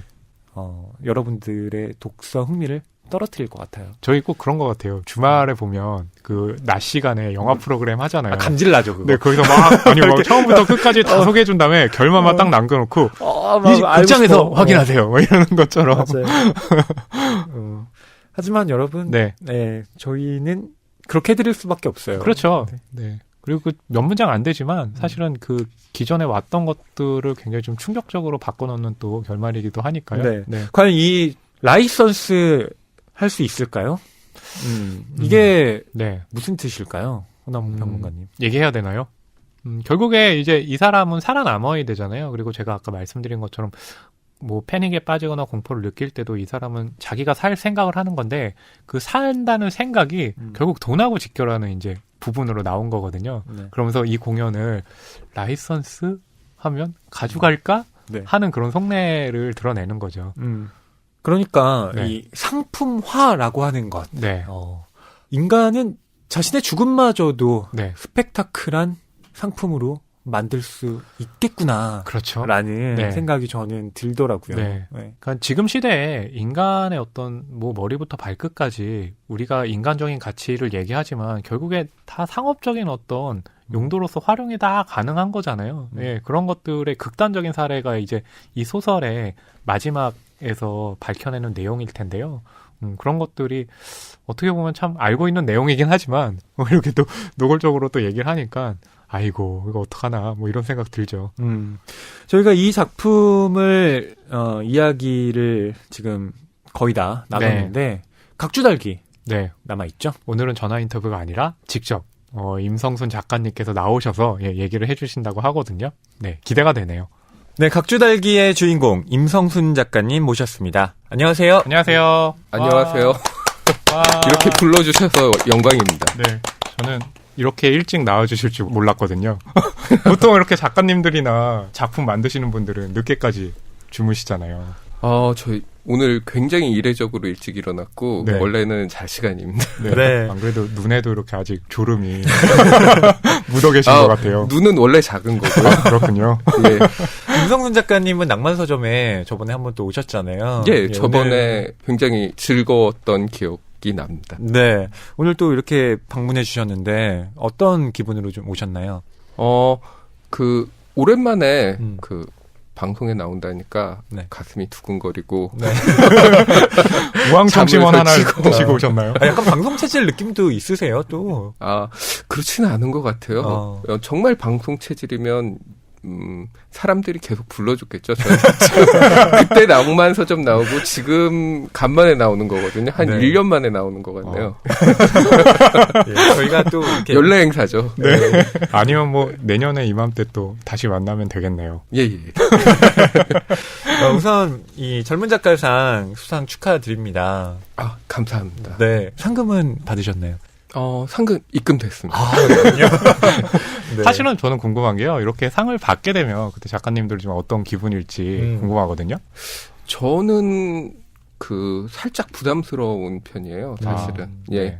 사실 상금 받으면 굉장히 문단에 빚을 지는 기분이 들어가지고 개인적으로는 그렇게 막 기쁘다거나 그러지는 않은 것 같아요. 네.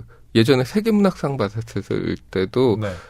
상금이 굉장히 커서 큰 빚을 진 것 같은 느낌이라 네. 계속 장편을 내면서 어느 정도 빚이 청산됐다 이런 기쁜 마음이 딱 들었는데 사실 단편을 잘 안 쓰는 편이라서 네. 뜻하지 않은 수상이라서 네. 기쁘다기보다는 내가 받아도 되는 건가? 사실 이런 생각이 더 많이 들었어요. 안 그래도 그 심사위원들의 평을 보다가 임성순 작가의 단편이라니 반가웠다 이런 코멘트도 있더라고요. 예. 예. 그걸 보면서 임성순 작가님이 이제 장편 작가로 알려져 있었는데 단편도 이렇게 속도감 있게 네. 잘 쓰는구나. 네, 그런 어떤 평들이 많더라고요. 네, 작가님께서는 단편보다 장편을 쓰시는 게 더 본인에게 맞다고 생각을 하시는 거예요? 아니면 소재가 떠오르면 그게 이제 장편 쪽으로 훨씬 더 많이 좀 작용을 하게 되는 건가요?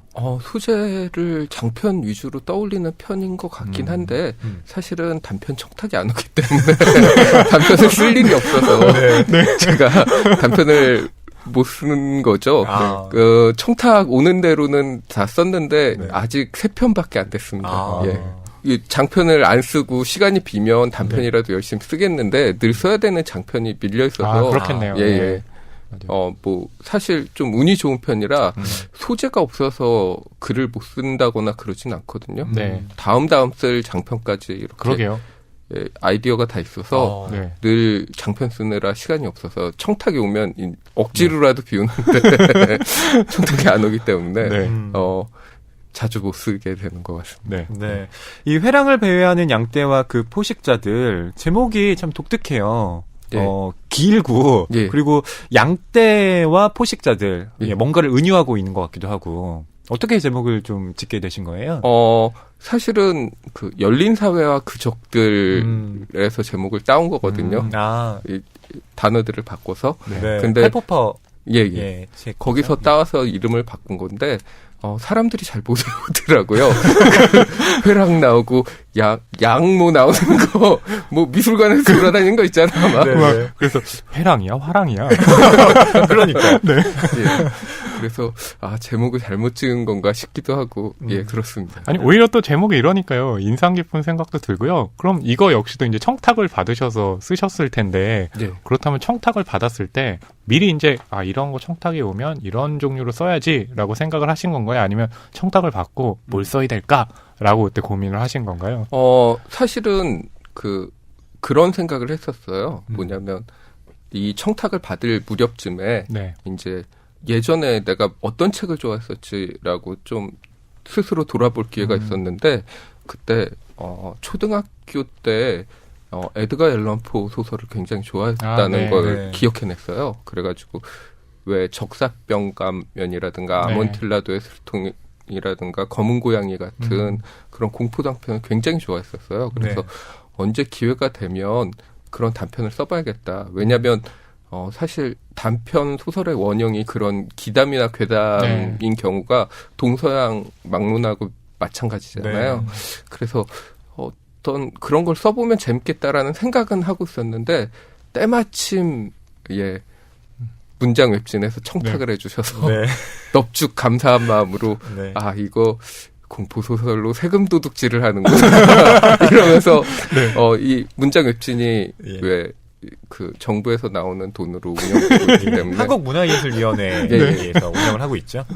그래서 세금 도둑질을 제대로 하겠구나 하고 되게 기쁜 마음으로 썼던 기억이 납니다. 저희가 그런 분을 모셨군요. 이 미술계의 이야기를 다루고 있어요. 원래 이 미술계 쪽에 좀 관심이 많으셨던 편인가요? 아니면 그냥 자연스럽게 알고 있던 어떤 상식을 바탕으로 좀 쓰신 건가요? 관심이 많은 편은 아니었고요. 사실은 외사촌 동생이 그림을 그려서 그냥 어느 정도 그냥 화랑이 어떻게 돌아간다라는 얘기를 어깨너머로 듣긴 했어요. 사실은 이 소설 쓰려고 따로 관련 자료들을 찾아서 취재를 해본 거지 미술계가 어떤지를 잘 안다거나 뭐 그림을 많이 보는 편이라든가 그렇지는 않습니다. 작가님께서는 좀 장르 쪽에 이렇게 좀 관심이 좀 있으신 것 같다는 생각이 들었거든요. 이번에 회랑을 배회하는 양떼와 그 포식자들도 공포물 같고 또 두 번째로 준비한 그 소설 지금 다음이 아니라 다음 거는 SF라는 또 얘기도 들었거든요. 그래서 그런 장르에 대한 어떤 관심 같은 게 어떻게 좀 생겨나게 되신 건가요? 그러니까 내가 어떻게 그동안 책을 읽었나를 돌이켜봤을 때 사실 기억에 남는 걸작들도 많이 있고 좋은 책들도 있지만 그냥 전반적인 독서 경험이 개인적으로 되게 좋은 경험이었다고 기억하기 때문에 독서를 계속 해왔던 것 같거든요. 그래서 그 과정을 돌이켜보면 기억에 남는 걸작보다는 그냥 보고 잊어버렸는데 재밌었던 책들이 그 책을 읽는 과정에서 더 중요했다라는 생각이 문득 들더라고요. 그래서 제가 뭐 우리나라에 훌륭한 작가들이 굉장히 많은데 사람들이 책을 잘 안 읽는 편이잖아요. 갈수록. 그래서 왜 그럴까 생각해 보니까 그 왜 읽고 잃어버리는 재밌는 소설이 별로 없는 것 같더라고요. 그래서 제가 걸작을 쓴 능력은 안 되니까 그런 걸 좀 써봐야겠다. 왜 출근길에 읽다가 재밌어서 지각하는 내리력을 놓쳐서 그리고 책을 덮으면 내용은 더 이상 기억 안 나는 그런 글을 써봐야겠다라고 생각해서 그런 글들의 일환으로 썼던 작품이 회랑을 배회하는 양떼와 그 포식자들이요. 말하자면 작가님께서 포식자네요. 출근하는 양떼들을 출근 못하게 막는. 근데 뭐 덮으면 잊어버리는 소설을 쓰고 싶다라고 하셨지만 덮어도 계속 뭔가 찜찜하게 남아있는 그런 어떤 잔여물의 느낌이 있어요. 이 소설이. 그래서 뭐 상을 받은 게 아닌가라는 생각이 들거든요. 그게 공포 소설들이 원래 잘 기억 안 나다가 집에 가서 잘 때 한번 딱 생각나잖아요. 특히 혼자 있을 때. 약간 맞아요. 그런 장르적인 특징이 아닐까 싶기도 해요. 그리고 이게 미술계의 이야기를 다루고 있지만 사실 이건 우리 사회의 어떤 일 단면을 그냥 완전히 보여주고 있는, 그러니까 프랙탈 구조가 이 작품에 나오는데 이 미술계가 어떻게 보면 우리 사회의 구조적인 프랙탈처럼 보이기도 하는 거예요.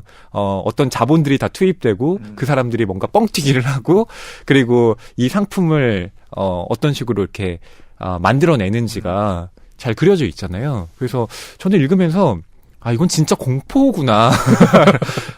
이걸 문학에 대비시키니까, 더 섬뜩하게 느껴지더라고요. 근데 사실 문학은 이 정도 뻥튀기가 될 만한 작품이 들 때는 일이 거의 없죠. 예. 사실 그렇죠. 굉장히 문학은. 슬픈 일이죠. 예. 문학은 아무리 이렇게 띄우려고 해도 잘 안 띄워지는 게 있기도 하죠. 지금은 또 공포소설 같은 거 읽기가 힘드시다는 그런 작가 노트도 남겨주셨는데요. 그게 어떤 이유인가요? 그러니까 이 사는 세상 자체가 너무나 이제 공포이기 때문에 공포소설 자체를 읽는 게 힘든 건지 아니면 또 나이를 드셨기 때문에 그래서 그런 공포소설을 읽는 게 힘들어진 건지 또 궁금하네요. 어떻게 된 건지는 잘 모르겠는데, 그런 소설들이 자주 나오지도 않는 것 같고, 제가 찾아보지도 않는 것 같아요. 뭐 둘 다 원인이 있겠죠. 근데, 아무래도 어떤 장르나 장르색이 강한 소설이 유지되려면 꾸준한 독자층이 있어야 되는데 사실 독자풀이 줄어들다 보니까 같이 줄어든 게 아닌가 싶기도 하고요. 네. 저는 이 작품을 읽으면서 역시 확인했던 것 중에 하나가 임성춘 작가님은 좀 각주를 좋아한다. 문근영은 위험해 때도 그 수많은 각주로 독자를 혼란스럽게 하셨는데 이 짧은 단편에서도 각주를 여러 개 다셨더라고요. 아, 예. 워낙 구질구질하게 설명하는 거 좋아해가지고. 사실 각주 없이 이렇게 풀어내면 좋은데, 이 설명을 따로 단락을 빼서 자연스럽게 그간에 넣으면, 흐름이 깨질 것 같아서 흐름을 유지하는 선에서 설명이 필요한 부분들을 각주로 달다 보니까 자꾸 구질구질한 설명을 붙는 것 같습니다. 네. 그러니까 그러다 보니까 이 작품이 그러니까 문학이면서 동시에 어떤 사회학적인 보고서 같다라는 느낌도 들더라고요. 네. 그러니까 지금 여기서 다루고 있는 어떤 문제의식 자체가 우리 사회에 만연해 있는 그 모든 것을 다 상품으로 만들어내고 마지막에는 이 주인공이 겪는 어떤 극한의 공포마저도 이거 라이센스 되나요? 이렇게 묻는 이 상황 자체가 와 이거는 정말 임성 작가님이 지금 이 시대를 어떻게 보고 있는가가 명확하게 드러나는 부분이라고 생각을 했거든요. 어떠신가요? 지금 이 사회가 이 정도로 가망이 없나요? 그 가망이 없다의 문제가 아니라 그냥 기본적인 시스템이 그렇게 돌아가는 것 같아요. 그게 어떤 면에서 보면 무서울 때가 있죠. 그리고 제 소설에서는 그걸 극대화시킨 거고요. 근데 사실 뭐 제가 이렇게 보충을 하자면 이렇게 읽으면서 이제 든 느낌이 모든 것들이 이제 자본과 계속 연결이 되잖아요. 그러니까 결국에 그런 게 이제 공포라는 생각이 들더라고요. 어떤 것도 생각할 수 없는 어떤 상황이 된 것 자체가 그런 게 아닐까. 제가 한번 각주를 달아봤습니다. 작가도 못하는 설명을 해주셔서 너무나 감사합니다. 맞게 듣는지 모르겠네요. 네. 저는 그 잭슨 폴락에 대한 설명도 인상적이었어요. 보통 우리가 이 팝아트 하면 저거 나도 그리겠다. 저거 이렇게 쉽게 그냥 그림 갖다 붙이게 하면 되는 거 아니야? 라고 대중들은 생각할지 모르지만 이 주인공이 직접 그 그림을 보고 그게 아니라 이게 얼마나 정교하게 계산된 작품이고 훌륭한 작품인지를 나중에 깨닫게 되는 장면이 있잖아요. 그래서 저는 작가님 만나면 그걸 꼭 여쭤보고 싶더라고요. 진짜 잭슨 폴락의 그림이 그렇게 보이는지. 사실 뉴욕에 가서 보기 전까지도 저는 되게 훌륭한 화가라는 생각을 해본 적이 없어요. 저도 실제로. 그런데 모마에 직접 가서 잭슨 폴락의 30일 그림을 직접 보니까 일단 사이즈가 벽 한 면 크기거든요. 압도적이군요. 사람을 압도하는 면이 있어요. 사이즈에서. 그리고 그 사진이나 그런 걸로 보면 잘 느껴지진 않는데 그냥 대충 뿌린 게 아니라 정말로 되게 정교하고 디테일하게 이게 사실 그냥 흩뿌리면 어떤 물감층은 위로 올라오고 어떤 물감층은 당연히 가라앉잖아요.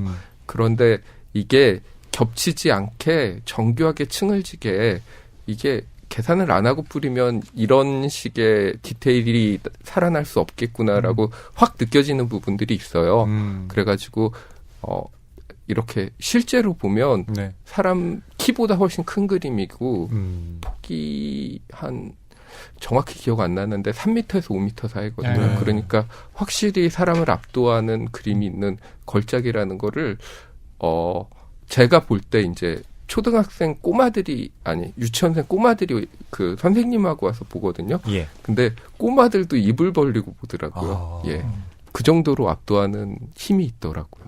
그렇게 소설 속에 이제 뭐 미술품이라든지 화가에 대한 소개가 있으니까요. 저는 그 인물들을 제 머릿속에 그리게 되는데 화가와 계속 연상이 되는 거예요. 그러니까 마치 이제 극중 김 교수가 뉴욕에 가서 어느 파티에 가가지고 노신사 만나는 부분이 있잖아요. 그래서 그 노신사가 나는 이제는 모를 것 같아라고 하는데 되게 좀 초현실주의적인 느낌이 받아가지고 그 노신사를 이 사람은 르네 마그리트 같은 느낌도 들고 이런 생각이 드는 거예요. 그래서 혹시 글 쓰시면서 그런 인물들에 대한 어떤 모델들을 화가와 연상해서 좀 생각하셨는지 어떠셨나요? 르네 마그리트 느낌은 아니고 사실은 그런 인물들을 실제로 뉴욕에서 봤던 어떤 분들이 정말로 그런 느낌이 들었거든요. 네. 그러니까 이렇게 돌아다니면서 실제로 소설의 배경이 되는 장소들을 가봤는데 실제로 거기에서 뭐 전시회 같은 걸 하잖아요. 그러면 이제 그때 봤던 캐릭터들이라든가 그래서 그런 실제로 거기 있는 캐릭터들인데 거기에는 굉장히 화랑거리 같은 곳에는 특이한 사람들만 모여들잖아요. 그러니까 역설적으로 소설 속에는 굉장히 초현실적으로 느껴지게 그려졌더라고요. 개인적으로는 그때 본 사람들이 이랬으니까 실제로 리얼하게 적어야지라고 적었는데 그런 캐릭터들이 생각해보면 현실에서는 뉴욕에서 그런 곳에서만 볼 수 있는 사람들이거든요. 그래서 뭐 백발의 정장 입고 마리아나 피는 이상한 아저씨 같은 그런 할아버지 같은 그런 느낌이 사실은 개인적으로는 리얼하게 그린 거였습니다. 말하자면 올드 뉴요커 같은 그런 느낌이네요. 네, 이 작품이 참 속도감 있게 읽히고요. 또 문제의식도 뚜렷해서 저도 참 흥미롭게 읽었는데 이 소설을 쓴 임성훈 작가가 생각보다 너무 친절하다 이런 심사평이 있더라고요. 뭐냐면 마지막에 이게 쇼든 현실이든 답은 늘 같았다. 모든 건 결국 돈의 문제였으니까. 그러니까 이런 문장 같은 경우는 차라리 없는 편이나 그냥 다른 식으로 쓰는 것이 이 작품의 어떤 완성도를 높이는 데 더 낫지 않았을까? 이런 견해를 제가 봤는데 마치 정답을 내주신 것 같은 그런 느낌인가요? 아니 근데 이제 이 소설 같은 경우는 임성훈 작가님이 이제 모든 건 결국 돈의 문제였으니까 이렇게 주장을 하고 싶다라는 생각도 저는 작품을 읽으면서 들었거든요. 근데 이런 문장을 넣을까 뺄까를 좀 고민하지 않으셨나요? 고민을 사실 했고 초고에서는 없었던 문장이거든요. 근데 아까 말했듯이 저는 일반 독자를 목표로 쓴 작품이었고 그거를 그러니까 문학하고 전혀 관련이 없는 일반 독자들한테 읽혔을 때 되게 무섭고 인상적인데 무슨 얘기를 하는지 잘 모르겠다 라는 얘기를 들었거든요. 그래가지고 주저하지 않고 그 뒷부분에 설명을 넣었습니다. 진짜 친절하게 쓰신 게 맞군요. 저는 작품의 완성도보다는 출근한 독자를 지각시키는 게 훨씬 더 큰 목적이었기 때문에. 진짜 제가 참 여러 작가님들 만나봤지만 이렇게 타깃층이 뚜렷한 이 작가님은 흔치 않아요. 출근지가 타깃층이 뚜렷합니다. 네, 말씀하신 것 중에 이제 초고라고 말씀해 주셨는데 그럼 이제 몇 번을 아마 이제 더 쓰신 것 같은데요. 그리고 그렇게 바꿔나가면서 어떤 부분을 좀 중점적으로 바꿔나가셨던 건가요? 중점적으로 바꿔나갔던 게 이제 후반 가면 분위기가 확 바뀌잖아요. 그래서 그 부분이 자연스럽게 이어지게 바꿨던 것 같고요. 그 다음에 이제 소설이 전체적으로 무슨 얘기를 하는지 잘 모르겠다라는 일반 독자 평이 있어서 좀 더 쉽게 이해할 수 있게 고쳤습니다. 근데 일반 독자라고 말씀하셨잖아요. 근데 임성훈 작가님 주변의 일반 독자는 누구인가요? 회사원 아닌가요? 예, 거의 정확합니다. 그러니까 문학에 전혀 관심이 없고 책을 한 1년에 2-3권 읽고 예, 별 관심이 없는 문단 사정이라든가 문학 작품에 별 관심이 없는 그런 그냥 친구들한테 읽혔을 때 예, 돌아온 반응을 얘기하는 거예요. 그래도 임성순 작가님은 좀 전 부럽다는 생각이 들어요. 왜요? 전 친구들한테 너 내 글 읽어봤니? 막 이렇게 물어보면 네 글은 무슨 말 하는지 하나도 모르겠더라? 이런 평을 너무 많이 들어가지고. 그 얘기하니까 허위평론가님이 또 부러운 게 전 친구가 없거든요. 아니 글을 써도 물어볼 사람이 없어요. 허위평론가님께 힌트를 살짝 드리자면 술값을 내면 다 읽어줍니다. 내가 술을 살 테니 읽어라. 뭐 이런 식으로 하면 다 읽어요. 그리고 허나운 평론가님이 또 술을 안 드셔가지고 예. 아마 또 술을 안 마셔도 친구가 없고 그러다 보니까 계속해서 글이 안 좋아지는 것 같아요. 이 컨셉으로 밀고 나가시려고요.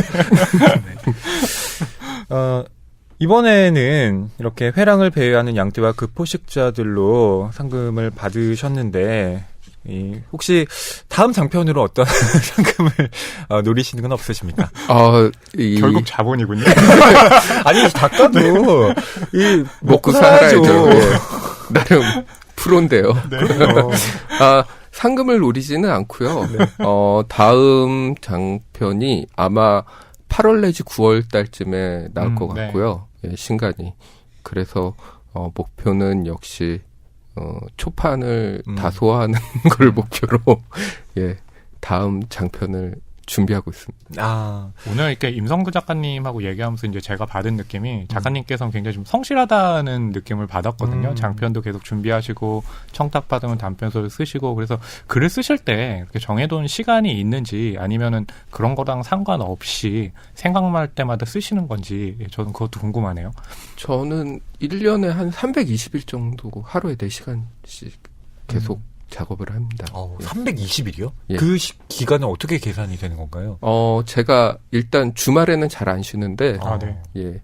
한꺼번에 몰아서 어디 놀러 간다든가 여행 간다든가 그러거든요. 네. 그게, 합치면 한 달 정도는 되는 것 같아요. 예. 그런 것까지 다 계산이 된 거 보니까 역시 성실하시네요. 네. 그리고 4시간으로 정해놓은 것도 그렇게 좀 가장 자신에게는 딱 적당한 시간인 건가요?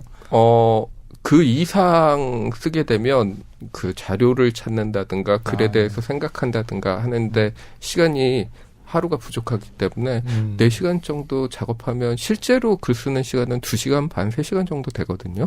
그러면 2시간 정도 그 글에 대해서 뭘 쓸까 생각해 볼 수도 있고 자료를 찾아볼 수도 있고 하면 계속 유지 가능한 작업량 정도가 그 정도가 되는 것 같아요. 예. 그럼 나머지 시간은 뭘 하며 지내십니까?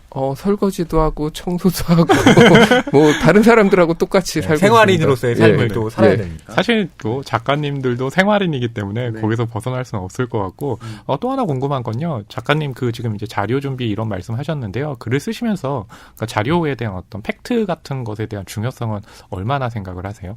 저는 팩트가 꼭 소설에서 중요하지는 않다고 생각하거든요. 네. 근데 모든 걸 상상으로 쓰려고 하면 너무 힘들어요. 그래가지고 그게 힘들어서 저는 자료를 열심히 찾는 편입니다.